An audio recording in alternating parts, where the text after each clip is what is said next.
ಮಾನ್ಯ ಸಭಾಧ್ಯಕ್ಷರೇ,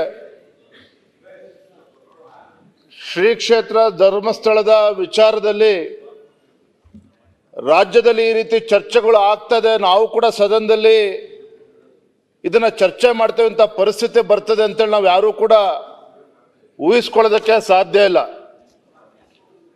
ಇವತ್ತು ಶ್ರೀ ಕ್ಷೇತ್ರ ಧರ್ಮಸ್ಥಳ ಹಿರಿಯ ಸದಸ್ಯರಾಗಿರ್ತಕ್ಕಂಥ ಮಾನ್ಯ ಸುರೇಶ್ ಕುಮಾರ್ ಅವರು ಹೇಳಿದ ಹಾಗೆ ಇದು ಕೇವಲ ಒಂದು ದೇವಸ್ಥಾನ ಅಲ್ಲ, ಒಂದು ಧಾರ್ಮಿಕ ಒಂದು ಶ್ರದ್ಧಾ ಕೇಂದ್ರ.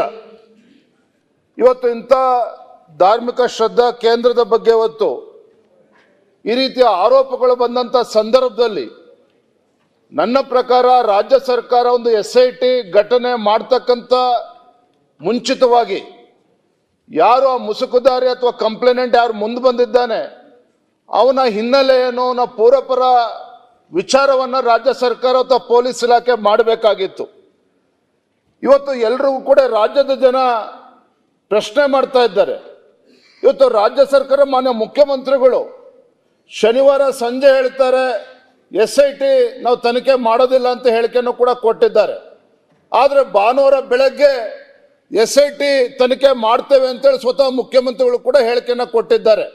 ಹಾಗಾಗಿ ಇವತ್ತು ಸದನದಲ್ಲಿ ಕೇಳ್ತಕ್ಕಂಥ ಪ್ರಶ್ನೆ, ಇವತ್ತು ರಾಜ್ಯ ಸರ್ಕಾರ SIT ತನಿಖೆ ಮಾಡಬೇಕು ಅಂತೇಳಿ SIT ಇವತ್ತು ಸ್ಥಾಪನೆ ಮಾಡಿದ್ರು ಅಂತ ಹೇಳಿದ್ರೆ ಯಾವ ಶಕ್ತಿಗಳು ಇವತ್ತು ಮುಖ್ಯಮಂತ್ರಿಗಳ ಮೇಲೆ ಒತ್ತಡ ಹಾಕಿದ್ರು, ಯಾವ ಸಂಘಟನೆಗಳು ರಾಜ್ಯ ಸರ್ಕಾರದ ಮೇಲೆ SIT ಮಾಡಬೇಕು ಅಂತೇಳಿ ಒತ್ತಡ ಹಾಕಿದ್ರು ಅಂತಕ್ಕಂಥದ್ದು ಕೂಡ ಈ ಸದನಕ್ಕೂ ಕೂಡ ಹೇಳಬೇಕಾಗ್ತದೆ, ರಾಜ್ಯದ ಜನರ ಗಮನಕ್ಕೂ ಕೂಡ ತರಬೇಕಾಗ್ತದೆ.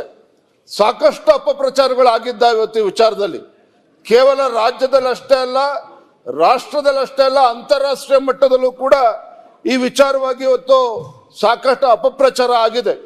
ಇವತ್ತು ರಾಯಚೂರು ಇರ್ಬೋದು, ಗುಲ್ಬರ್ಗ ಇರ್ಬೋದು, ಬೀದರ್ ಇರ್ಬೋದು, ಕೊಪ್ಪಳ, ಬಳ್ಳಾರಿ ಎಲ್ಲ ಜಿಲ್ಲೆಗಳಲ್ಲೂ ಕೂಡ ಕೋಟ್ಯಾಂತರ ಭಕ್ತರು ಬೀದಿಗಿಳಿದು ಈ ಪ್ರತಿಭಟನೆ ಮಾಡ್ತಕ್ಕಂಥ ಸಂದರ್ಭ ಸೃಷ್ಟಿಯಾಗಿದೆ ಅಂತ ಹೇಳಿದ್ರೆ ರಾಜ್ಯ ಸರ್ಕಾರ ಎಲ್ಲೋ ಒಂದ್ ಕಡೆ ಈ ವಿಚಾರದಲ್ಲಿ ಕೋಟ್ಯಾಂತರ ಭಕ್ತರು ಏನು ಒಂದು ಈ ಧಾರ್ಮಿಕ ಕೇಂದ್ರದ ಬಗ್ಗೆ ಒಂದು ಶ್ರದ್ಧೆನ ಇಟ್ಕೊಂಡಿದ್ರು, ಇಂಥ ವಿಚಾರದಲ್ಲಿ ಯಾವ ತನಿಖೆ ಆಗಬೇಕು, ತನಿಖೆ ಬಗ್ಗೆ ನಾವು ವಿರೋಧ ಮಾಡಿರಲಿಲ್ಲ. ನಮ್ಮೆಲ್ಲ ಸದಸ್ಯರು ಹೇಳಿದಾಗೆ ರಾಜ್ಯ ಸರ್ಕಾರ SIT ತನಿಖೆ ಮಾಡಬೇಕು ಅಂತ ಹೇಳಿದಾಗ ಸರಿಯಾದ ರೀತಿಯಲ್ಲಿ ತನಿಖೆ ಆಗಬೇಕು, ಪಾರದರ್ಶಕವಾಗಿ ತನಿಖೆ ಆಗಬೇಕು, ಇದು ಸತ್ಯಾಂಶ ಹೊರ ಬರಬೇಕು ಅಂತ ಅಪೇಕ್ಷೆ ನಾವು ಕೂಡ ಇದ್ವಿ.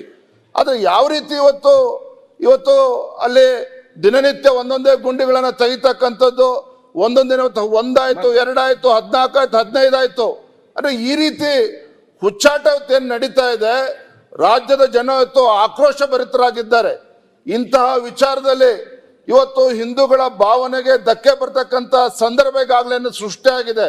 ಇವತ್ತು ರಾಜ್ಯ ಸರ್ಕಾರ ಎಚ್ಚೆತ್ಕೊಂಡು ಏನು ಎಲ್ಲ ಸದಸ್ಯರು ಇವತ್ತು ಹೇಳಿದ್ದಾರೆ, ಇದು ಯಾವುದೋ ಒಂದು ಹಿಟ್ ಅಂಡ್ ರನ್ ಕೇಸ್ ಆಗೋದಕ್ಕೆ ಮಾನ್ಯ ಗೃಹ ಸಚಿವರು ರಾಜ್ಯ ಸರ್ಕಾರ ಬಿಡಬಾರ್ದು. ಇವತ್ತು ಹಿಟ್ ಅಂಡ್ ರನ್ ಆಗ್ತಕ್ಕಂಥ ಕೇಸ್ ಆಗಬಾರ್ದು. ಇವತ್ತು ಎಲ್ಲ ಸದಸ್ಯರು ಒತ್ತಾಯ ಮಾಡಿರೋ ಹಾಗೆ ರಾಜ್ಯ ಸರ್ಕಾರ ಇಲಾಖೆ ಮಧ್ಯಂತರ ವರದಿನೂ ಕೂಡ ರಾಜ್ಯ ಸರ್ಕಾರ ಸದನಕ್ಕೆ ಕೊಡಬೇಕು. ಮತ್ತೆ ಇದು ತನಿಖೆ ಇಲ್ಲೇ ಮುಗಿದಿದೆ, ಏನು ಸಿಕ್ಕಿಲ್ಲ ಅನ್ನುವ ಕಾರಣಕ್ಕೆ ಯಾರು ಮುಸುಕುದಾರಿ ಇದ್ದಾನೆ, ಒಂದಿನ ಬ್ಯಾಟ್ಮ್ಯಾನ್ ಆಗಿ ಬರ್ತಾನೆ, ಒಂದಿನ ಹೀಮ್ಯಾನ್ ಆಗಿ ಬರ್ತಾನೆ, ಒಂದಿನ ಸೂಪರ್ ಮ್ಯಾನ್ ಆಗಿ ಬರ್ತಾನೆ.